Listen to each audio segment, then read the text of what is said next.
यहाँ के तपोवन स्थित एक योगा सेंटर में भीषण आग लग गई। आग इतनी भीषण थी कि उसकी लपटें खिड़कियों से बाहर तक नजर आने लग गई। आग से योगा सेंटर का सारा सामान जलकर खाक हो गया। आग लगते देख स्थानीय लोगों ने उसे बुझाया है। योग सेंटर तक जगह ना होने के चलते फायर ब्रिगेड की टीम नहीं पहुंच सकी। बताया जा रहा है कि शॉर्ट सर्किट के चलते आग लगी। गनीमत ये रही कि आग से कोई हताहत नहीं हुआ है। एक्सक्लूसिव तस्वीरें इस वक्त हम आपको दिखा रहे हैं। आग से सारा सामान जलकर राख हो गया है। ऋषिकेश से बड़ी खबर, योगा सेंटर में लगी भीषण आग।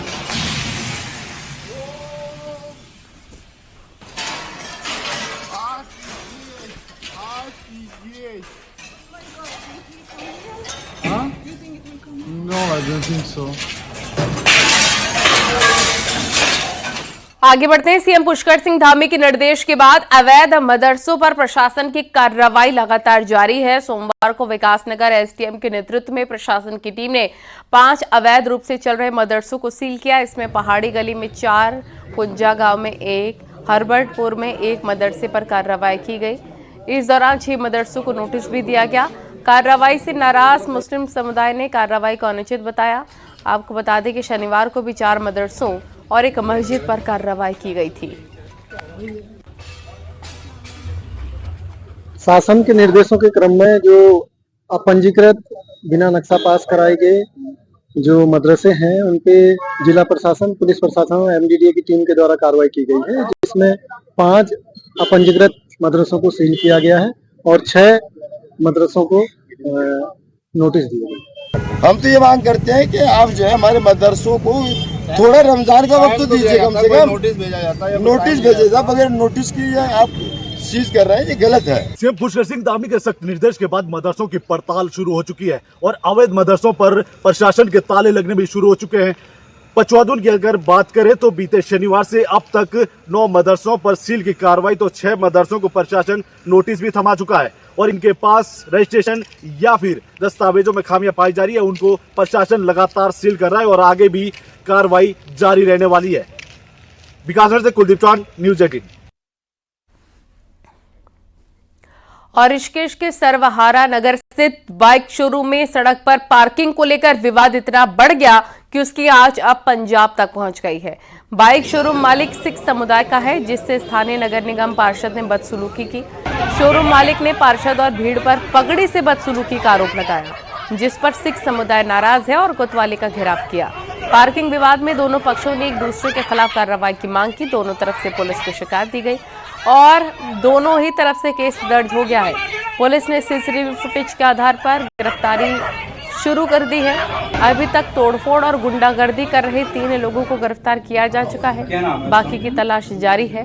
सूत्रों की माने तो पंजाब सरकार ने उत्तराखंड सरकार से इस मामले की जानकारी मांगी है। हमारी पगड़ी उतारी गई है, मेरे भतीजे की, मेरे भाई की पगड़ी उतारी है इन्होंने जी। उसमें जो भी एक्ट के हिसाब से जो भी कानून कार्रवाई है वो होनी चाहिए जी। और मेरी तो यही गुजारिश है कि भाई जो भी इसके लिए सख्त कानूनी कार्रवाई हो। कानून पे विश्वास है, कानूनी कार्रवाई होनी चाहिए। देखो, सबसे पहली मांग तो जो सिख समाज की मांग है, क्योंकि ये पगड़ी जो है सिख समाज की पगड़ी है, जिस पर उन्होंने हाथ डाला है। नहीं, बिल्कुल इनके साथ हुआ है, सबको पता है, साथ खड़े हैं, इनके साथ हुआ है। सिख समाज की मांग ये है कि उसको तुरंत अरेस्ट किया जाए। देखिए, इसमें कल जो शिकायत हमें प्राप्त हुई थी उसमें पता चला था कि बाजार में एक जगह पर जो ये वीरपाल नाम के हैं, ये वहाँ पर गए थे और इन्होंने पार्किंग को लेकर कुछ विवाद हुआ था और इसके बाद फिर वो लड़ाई झगड़े तक और तोड़फोड़ तक पहुँच गया, जिसमें कि एक बड़ी घटना हो गई थी, जिसके संबंध में जो हमें एप्लीकेशन प्राप्त हुई थी उसमें संबंधित धाराओं में मुकदमा दर्ज कर लिया गया है और आगे की कार्रवाई की जा रही है। कितने लोगों के खिलाफ मुकदमा दर्ज हुआ, कितने गिरफ्तारी हुई मामले में? देखिए, इसमें 3 नेम्ड हैं और बाकी सब अज्ञात हैं। उनके अज्ञात को भी अब आइडेंटिफाई किया जा रहा है। जो अज्ञात थे उनमें से 3 की अरेस्टिंग की जा चुकी है और बाकी के लिए टीम गठित है। और पर्यटकों के स्वास्थ्य से हो रहे खिलवाड़ के बाद अब खाद्य विभाग जाग गया है। रविवार को खराब बिरयानी को लेकर पहले तो जमकर हंगामा हुआ, फिर दुकानदार ने बिरयानी को फेंक दिया था। ग्राहक खाद्य विभाग की टीम का इंतजार करते हैं, लेकिन खाद्य विभाग के अधिकारी कार्रवाई के लिए सोमवार को पहुंचते हैं। जिस दुकान में खाने की शिकायतें मिली थी वो दुकान ही बंद मिली, लेकिन जब दूसरी दुकान पर खाद्य विभाग के अधिकारी गए तो उस दुकान में भी खाने के सामान में कई तरह की अनियमितता पाई गई। इसके बाद खाद्य विभाग की टीम ने इस दुकान से सैंपल ले लिया है, इसको जांच के लिए भेज दिया है। खाद्य विभाग द्वारा सोमवार को की गई कार्रवाई पर सवाल इसलिए उठे हैं कि रविवार को घंटों तक नैनीताल के लोग कार्रवाई की मांग करते रहे, लेकिन जब 24 घंटे बाद टीम पहुंची तो आरोपी दुकान ही बंद निकली। वहीं खाद्य विभाग के अधिकारी अब कार्रवाई की बात कह रहे हैं।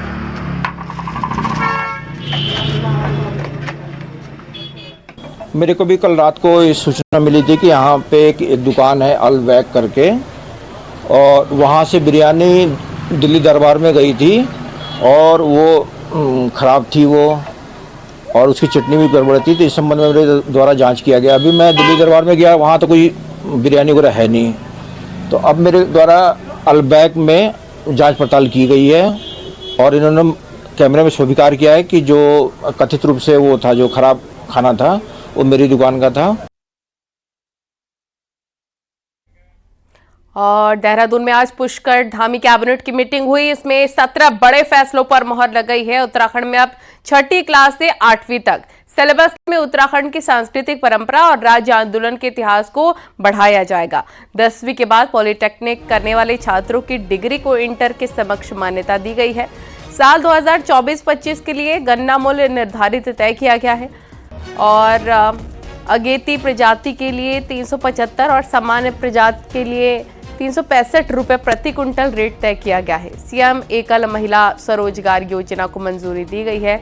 इसमें 2 लाख तक के लोन पर 75% सब्सिडी राज्य सरकार देगी।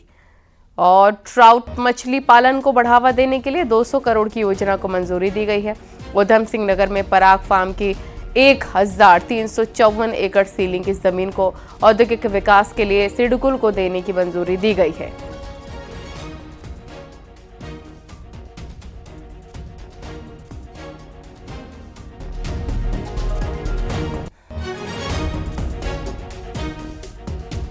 उत्तराखंड सरकार ने इनकम के सबसे बड़े सोर्स आबकारी विभाग के लिए नई पॉलिसी जारी कर दी है, जिसमें कई बड़े फैसले लिए गए हैं। तो नया टारगेट 5000 करोड़ से ज्यादा का रखा गया है। पुष्कर सिंह धामी कैबिनेट की बैठक में कई बड़े फैसलों पर मुहर लग गई है। देखिए रिपोर्ट।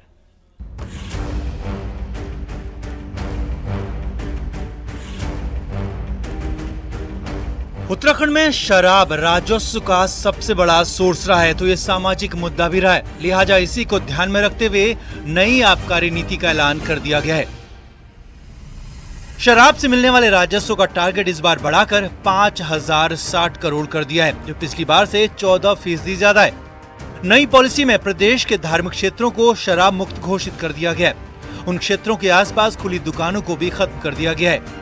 उत्तराखंड के मूल और स्थायी निवासियों को 2 साल के लिए दुकान रिन्यूअल की सुविधा मिलेगी। शराब दुकानों के साथ उप दुकानों की व्यवस्था को भी पूरी तरह खत्म कर दिया है। मेट्रो ब्रांड की शराब बिक्री व्यवस्था पूरी तरह खत्म कर दी गई है। ओवर रेटिंग की शिकायत पर दुकान का लाइसेंस रद्द हो जाएगा, जबकि अब तक सिर्फ चालान की व्यवस्था थी। डिपार्टमेंटल स्टोर्स में भी MRP को अनिवार्य कर दिया गया है। यहाँ भी ओवर रेटिंग पर लाइसेंस रद्द हो जाएगा। राज्य में शराब उद्योग को प्रोत्साहित करने के लिए एक्सपोर्ट ड्यूटी में कटौती की गई है। राज्य में उत्पादित फलों से वाइन तैयार करने वाली वाइनरी को अगले 15 साल तक आबकारी शुल्क नहीं देना होगा। पूर्व से प्रतिबंधित है क्षेत्र, वहाँ पे प्रतिबंधित रहेंगे। इसके अलावा जो स्कूल हैं, धार्मिक स्थल हैं, उनसे एक निश्चित दूरी बनाने के लिए भी आज माननीय मंत्रिमंडल द्वारा इसमें सहमति दी गई है। इसके अलावा उप दुकानें न खोले जाने के बारे में भी आज माननीय मंत्रिमंडल का निर्णय लिया गया। राज्य के लिए रेवेन्यू का बड़ा सोर्स होने के बावजूद नई आबकारी नीति में कई कड़े प्रावधान भी शामिल किए गए हैं।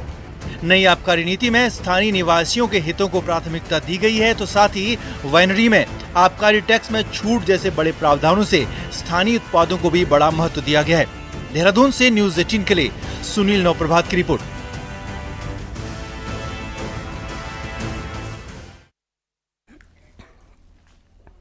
और रुड़की नगर निगम बोर्ड की सोमवार को हुई मीटिंग में मीडिया को बाहर कर दिया गया। मीटिंग में विधायक प्रदीप बत्रा ने मीडिया कर्मियों को सभागार से धक्का मुक्की करके बाहर निकाला है। वहीं पार्षदों के भी प्रतिनिधियों को बाहर किया गया है और मेयर पति को मीटिंग हॉल में पर्दे के पीछे बिठाया गया। कई पार्षदों ने आरोप भी लगाया कि बैठक में विधायक ने उन्हें बंधक बनाकर रखा। पार्षदों का कहना है कि जबरन प्रस्ताव पास किए गए, जिससे साफ जाहिर होता है मेयर सिर्फ मूक दर्शक बनकर बैठा है।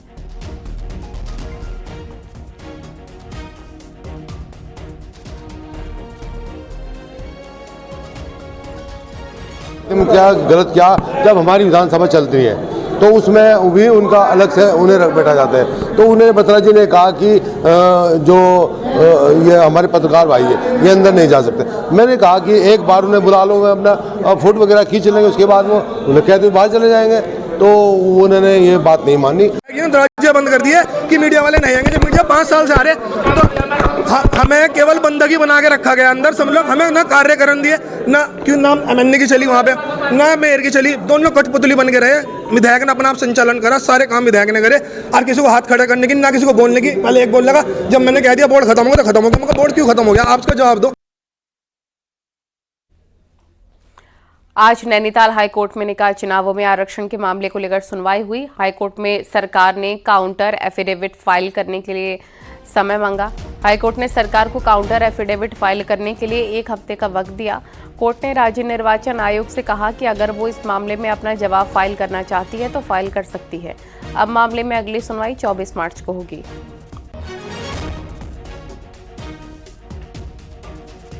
उत्तराखंड सरकार ने माननीय न्यायालय से निवेदन किया कि उन्हें एक टाइम और दिया जाए काउंटर एफिडेविट फाइल करने का। तो माननीय न्यायालय ने उनके आग्रह को स्वीकार करते हुए 1 हफ्ते का उन्हें समय दिया है। साथ ही उनको आदेशित किया है कि जितने भी रिटर्न कैंडिडेट्स हैं उनको उत्तराखंड सरकार इस आदेश के बारे में बताएगी।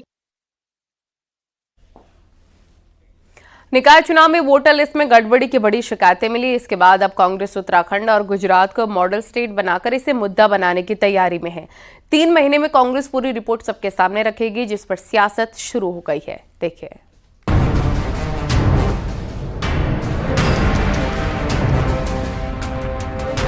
निकाय चुनाव में वोटर लिस्ट में गड़बड़ी का मुद्दा इस बार जोर शोर से उठा तो शनिवार को दिल्ली में हुई कांग्रेस की मीटिंग में तय हुआ कि वोटर लिस्ट में गड़बड़ी की बात पब्लिक तक पहुंचाई जाए। दिल्ली, हरियाणा और महाराष्ट्र के रिजल्ट को कांग्रेस वोटर लिस्ट में गड़बड़ी बता रही है, तो उत्तराखंड और गुजरात को मॉडल स्टेट बताकर कांग्रेस पोल खोलना चाहती है। कांग्रेस प्रदेश अध्यक्ष करण माहरा के मुताबिक वोटर लिस्ट में गड़बड़ी का अभियान जल्द शुरू होगा और 3 महीने में रिपोर्ट तैयार की जाएगी। राज्य के हर निकाय में से 20-20 वोटर खोजे जाएंगे जिनका नाम वोटर लिस्ट में गायब है या फिर गड़बड़ है। वहीं पिथौरागढ़, हल्द्वानी, कोटद्वार 3 ऐसे नगर निगम हैं जहां एक-एक वार्ड की वोटर लिस्ट चेक की जाएगी। उत्तराखंड में हाल में निकाय चुनाव हुए और गुजरात में 3 दशक से कांग्रेस बाहर है, इसलिए दोनों को मॉडल स्टेट बताकर कांग्रेस देश को वोटर लिस्ट की गड़बड़ी बताना चाहती है। ड्राइव चल रही है जिसमें हम जो गड़बड़ियां उनको जनता के बीच में स्थापित करेंगे, साबित करेंगे कि ये गलत हुआ है। क्योंकि मैं एक चीज देख रहा हूँ, आप भी देख रहे होंगे कि पहले जब कोई जीतता था या कोई जीत होती थी, एक बड़ा उत्साह का सा वातावरण पूरे समाज में। इधर मैं देख रहा हूँ जीत कितनी भी बड़ी हो लेकिन जनता में कोई उत्साह नहीं दिखाई दे रहा है, ना कोई रिस्पांस दिखाई दे रहा। तो ये क्योंकि जनता तो वोट दे ही नहीं रही है, खेल कुछ और ही हो रहा है, तो उसको उजागर करना है और जनता के सामने एक्सपोज करना है। कांग्रेस वोटर लिस्ट में गड़बड़ी को कितना जनता को समझा पाएगी ये तो वक्त बताएगा, पर बीजेपी कांग्रेस के अभियान पर सवाल उठा रही है। बीजेपी का कहना है कि कभी कांग्रेस ईवीएम पर सवाल उठाती है, जब दावे झूठे साबित हुए तो अब वोटर लिस्ट पर सवाल उठा रही है। कि कांग्रेस हमेशा अपने हार के बहाने ढूंढती है और जब वो चुनाव हारती है तो कभी ईवीएम पर, कभी चुनाव आयोग पर वो बहाने बना करके आरोप लगाती है। कांग्रेस अपनी कमियों की समीक्षा करने के बजाय वो अनर्गल बयानबाजी करके आरोप लगाने की कोशिश कर रही है। कांग्रेस ने फिलहाल वोटर लिस्ट की गड़बड़ी जनता को बताने की प्लानिंग की है, पर देखना होगा कि कांग्रेस इस मुद्दे पर कितना सच सामने ला पाती है और कहां तक अपनी बात जनता को समझा पाती है। दीपांकर भट्ट, न्यूज़ 18, देहरादून। और चमोली के रैणी के पास भूस्खलन हो गया है। रैणी के पास चट्टान टूटकर सड़क पर गिर गई है। इसके वजह से नीति मलारी नेशनल हाईवे बंद हो गया है। गनीमत रही जब चट्टान टूटी तो वहां से कोई गाड़ी नहीं गुजर रही थी, नहीं तो बड़ा हादसा हो सकता था।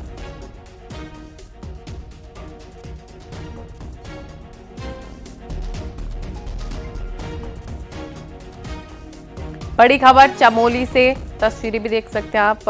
वहां पर पहाड़ी कैसे चट्टान कैसे टूटकर नीचे भरभरा कर गिर रहा है। कभी भी कोई बड़ा हादसा हो सकता है। ये देखिए, एक बड़ा सा बोल्डर ऊपर से गिरता हुआ रोड पर आ गया है। बड़े बड़े बोल्डर लगातार पहाड़ों से गिर रहे हैं।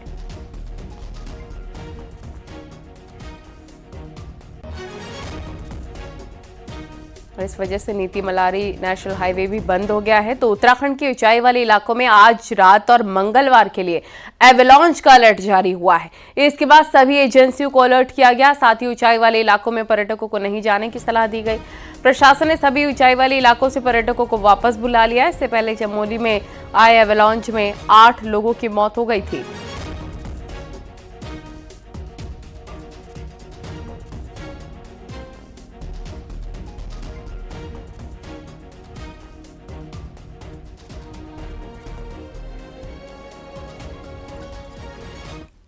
पिथौरागढ़ की दारमा घाटी को जोड़ने वाली रोड पूरी तरीके से बंद है। बीते दिनों हुई भारी बर्फबारी के कारण बॉर्डर को जोड़ने वाली रोड बंद है। रोड बंद होने से दारमा घाटी के 14 गांव पूरी तरह कैद हो गए हैं।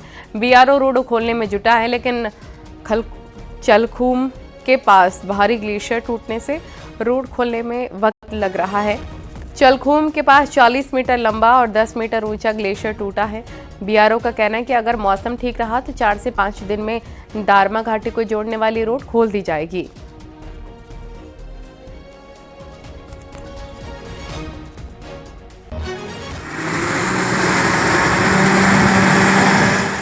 और पिथौरागढ़ में चाइना बॉर्डर से सटा इलाका पूरी तरह बर्फ से पट गया है। गुंजी से आगे 6 फीट से ज्यादा बर्फबारी हुई है। बर्फबारी के कारण बॉर्डर को जोड़ने वाली सड़कें पूरी तरह बंद हैं।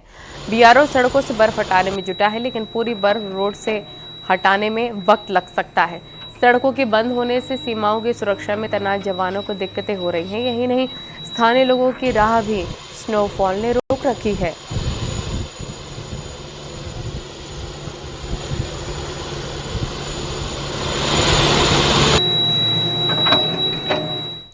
उत्तरकाशी में भारी बर्फबारी से बंद हुआ गंगोत्री हाईवे भैरव घाटी तक खोल दिया गया है।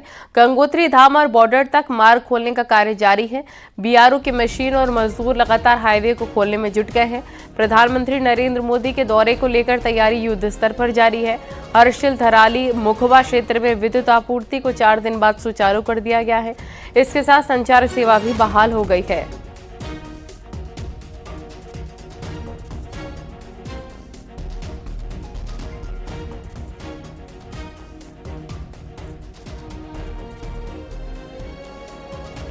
बीजेपी के राष्ट्रीय मीडिया प्रमुख और गढ़वाल से सांसद अनिल बलूनी ने केंद्रीय गृह मंत्री अमित शाह से मुलाकात की। अनिल बलूनी ने अमित शाह के सामने चमोली जिले के विकास का प्लान रखा, जिस पर अमित शाह ने पूरा भरोसा दिया। मुलाकात के बाद बलूनी ने बताया कि चमोली जिले का विकास 543 करोड़ के बजट से होगा। अनिल बलूनी ने बताया कि चमोली की 66 सड़कों का निर्माण किया जाएगा और कनेक्टिविटी अच्छी होने से पलायन की समस्या भी दूर होगी। चीन बॉर्डर से जुड़ा होने के कारण चमोली बेहद महत्वपूर्ण जिला है। यहाँ के 12 गांव बॉर्डर से लगे हैं। केंद्रीय मंत्री के जल्दी ही वाइब्रेंट विलेज में दौरे भी शुरू होंगे। जी से मुलाकात हुई है, किन कुछ विषयों को लेकर आपकी चर्चा हुई है? देखिए, पिछले एक लंबे अरसे से हम लोग जो हमारा सीमांत क्षेत्र है, सीमांत जनपद है चमोली, उसमें विकास की गति को और तेज बढ़ाने के लिए और जो सीमांत क्षेत्र से पलायन हो रहा है उसके को कम करने को लेकर हम लोग लगातार एक तैयारी कर रहे थे और हमने गृह मंत्रालय में इस बारे में कई बार बात भी की थी। अंत में गृह मंत्री जी से जब हमारी बात हुई तो उन्होंने कहा कि इस प्रस्ताव को प्रॉपरली तैयार किया जाए और वहाँ के प्रशासन के द्वारा हमने एक प्रस्ताव तैयार किया जिसमें लगभग 66 ऐसी सड़कें हैं जिनका निर्माण हो सके, क्योंकि हमारे यहाँ बड़ी एक समस्या है कि गाँव में सड़कें नहीं जाती, उससे पलायन को और तेज होता है। तो उस सबसे का सामना करने को लेकर एक प्रस्ताव तैयार किया जो कि 543 करोड़ 543 करोड़ का है और मैंने वो माननीय गृह मंत्री जी को सौंपा है और गृह मंत्री जी ने मुझे पूरा आश्वासन दिया है कि इस पर हम लोग गौर करेंगे और इसको पूरा भी करेंगे।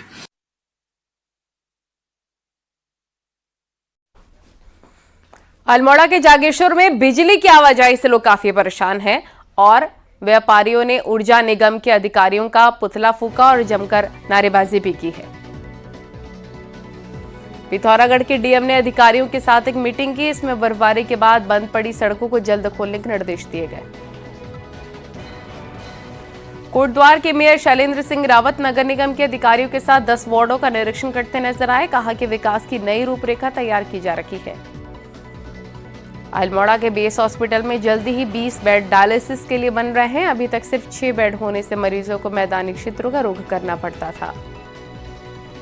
चंपावत जिला सभागार में कार्यशाला का आयोजन हुआ है। इसमें पीएम गति शक्ति योजना पर चर्चा की गई है। बागेश्वर में डीएम ने जनता दरबार लगाया। इसमें 12 शिकायतें सुनी, तत्काल कार्रवाई के निर्देश दिए। अल्मोड़ा में महिलाओं को आत्मनिर्भर बनाने के लिए 2 दिन की वर्कशॉप का आयोजन किया गया। इसमें महिलाओं की आजीविका बढ़ाने की जानकारी दी गई। प्रदेश सरकार की ओर से पौड़ी से एक अनूठी शुरुआत हुई है। जिले में रैपिड सॉल्यूशन ऐप का शुभारंभ किया गया है। कुमाऊं भर में चल रही नाबार्ड की योजना की अल्मोड़ा में समीक्षा की गई। साथ ही निर्माण कार्यों में तेजी लाने के निर्देश दिए गए। उत्तरकाशी में पुलिस आरक्षी भर्ती प्रक्रिया सोमवार से शुरू हो गई। पहले दिन 500 अभ्यर्थियों ने फिजिकल परीक्षा में भाग लिया।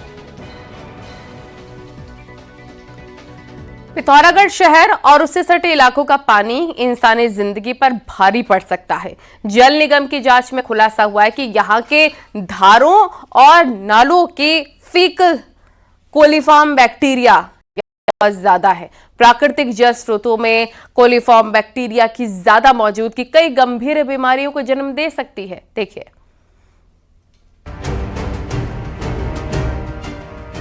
पिथौरागढ़ में पेट के मरीजों की संख्या में इन दिनों खासा इजाफा हुआ है। पीलिया और टाइफाइड से जूझ रहे मरीजों से अस्पताल पूरी तरह पटे हैं। पीलिया और टाइफाइड के मरीज जिले के अलग अलग हिस्सों से आ रहे हैं। ऐसे में सबसे ज्यादा सवाल ड्रिंकिंग वाटर की क्वालिटी पर उठ रहे थे। लेकिन जल निगम में की गई जांच में पाया गया कि शहर और उससे सटे इलाकों के तकरीबन सभी प्राकृतिक जल स्रोत गंदे हैं। सालों से लोगों की प्यास बुझा रहे प्राकृतिक जल स्रोतों में भारी मात्रा में फीकल कोलिफॉर्म बैक्टीरिया मिले हुए हैं। हालात तो ये है कि कई धारे और नौलों में कोलिफॉर्म बैक्टीरिया सैकड़ों गुना ज्यादा मिले हैं। इनमें एक तो टोटल कोलिफॉर्म और फीकल कोलिफॉर्म के इम्प्योरिटीज हैं, जो कि आबादी के नज़दीक रहने से या फिर उन स्रोतों के ऊपर एग्रीकल्चर खेती वगैरह उसमें गोबर वोबर डालने की वजह से ये दिक्कतें आती। तो यहाँ के लगभग सभी जल स्रोतों में कोलिफॉर्म पाया गया। मेडिकल साइंस के मुताबिक 100 ml ड्रिंकिंग वाटर में 50 MPN तक फीकल कोलिफॉर्म बैक्टीरिया नुकसानदायक नहीं है। लेकिन पिथौरागढ़ के धारों और नौलों में ये 2400 के आंकड़े को पार कर गया है, क्योंकि रिहायशी इलाकों के धारे और नौलों में गंदा पानी और सीवेज के रिसाव की आशंका बनी रहती है। जल निगम ने पहले ही कई धारे और नौलों के पानी को खतरनाक करार दिया है। कुछ बीमारियां जल जनित होती हैं। जल के अशुद्ध होने पे, जल पे कोई खामियां पाए जाने पे उससे जैसे उल्टी, दस्त, पेट खराब होना और टाइफाइड होना या जॉन्डिस की शिकायत होने की संभावना होती है। फीकल कोलिफॉर्म बैक्टीरिया पेट की कई बीमारियों को तो जन्म देता ही है, साथ ही ये बड़ी बीमारियों के लिए इंसानी शरीर में रास्ता भी तैयार करता है। ऐसे में बेहतर यही होगा कि जिन प्राकृतिक जल स्रोतों में इस बैक्टीरिया की घुसपैठ जरूरत से ज्यादा हो गई है, वहाँ का पानी पीने से पूरी तरह तौबा की जाए। न्यूज़ 18 के लिए पिथौरागढ़ से विजयवर्धन उप्रेती की रिपोर्ट।